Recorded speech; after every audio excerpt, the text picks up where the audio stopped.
air circulation systems, or their lights, check them out at aacinfinity.com. Use promo code PIGEONS420. You're going to save a few dollars off at checkout. It's going to help support the show, and you're going to get yourself some quality equipment.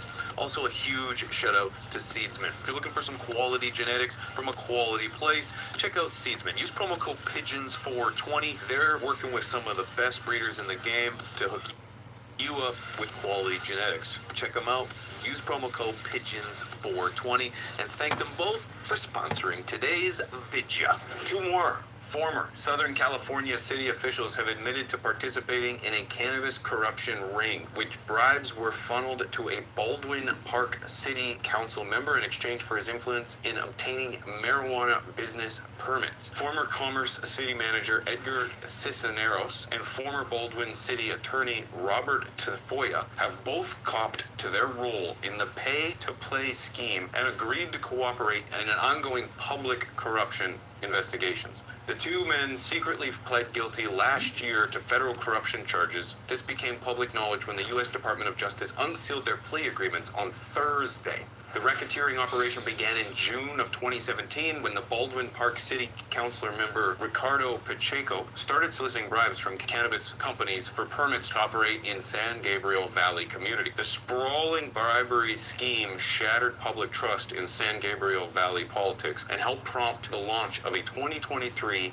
statewide audit aimed at curtailing bribery, conflicts of interest, and other misdeeds in the cannabis licensing business. According to the recently unsealed plea agreement, Cisneros provided $45,000 in bribes to Pacheco to secure a permit for a cannabis company. Cisneros was promised $235,000 in the deal. In November 23, Cisneros quietly resigned from Commerce, a city of 11,700 residents in southeastern LA County, and pled guilty to federal bribery charges. There we go. Tafoya similarly facilitated a bribe to Pacheco Get to my choke help on. W&F International Corp obtain a cannabis business permit and has separately admitted to evading some $650,000 in federal tax payments. He resigned as Baldwin Park City Attorney in 22 and pled guilty to federal bribery and tax evasion charges in 23. And it continues in regards to these two individuals that plead guilty to these bribery charges. In addition, former San Bernardino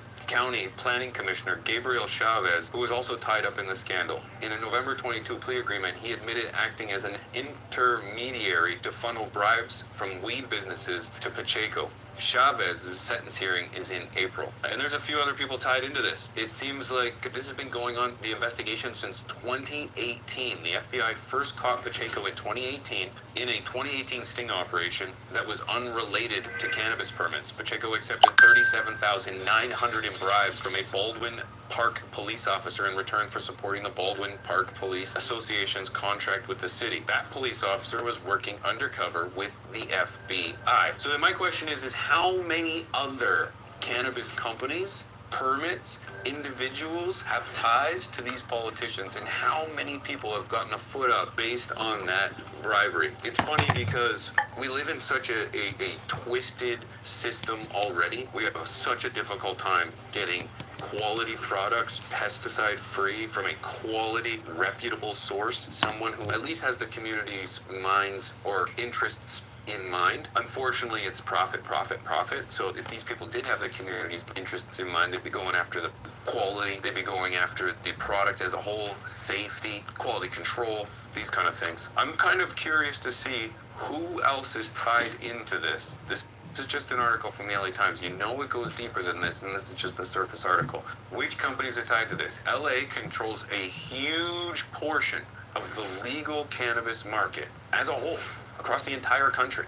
So I won't be surprised if some of the biggest names out there are going to be tied to this article. Very interested to see how this goes. Now, you might be asking yourself, what does the most influential person to the culture have to say about this? You might be asking, who speaks the most about our product? And we need to get word of what they think about this. Well, I'll tell you right now, ladies and gentlemen, Elton John says legalizing weed is one of the greatest mistakes. Had we just listened to Elton John, ladies and gentlemen, none of this would have happened. I know you are always looking for Elton John's take when it comes to legalization and the safety of weed. But the reality is that he's against it.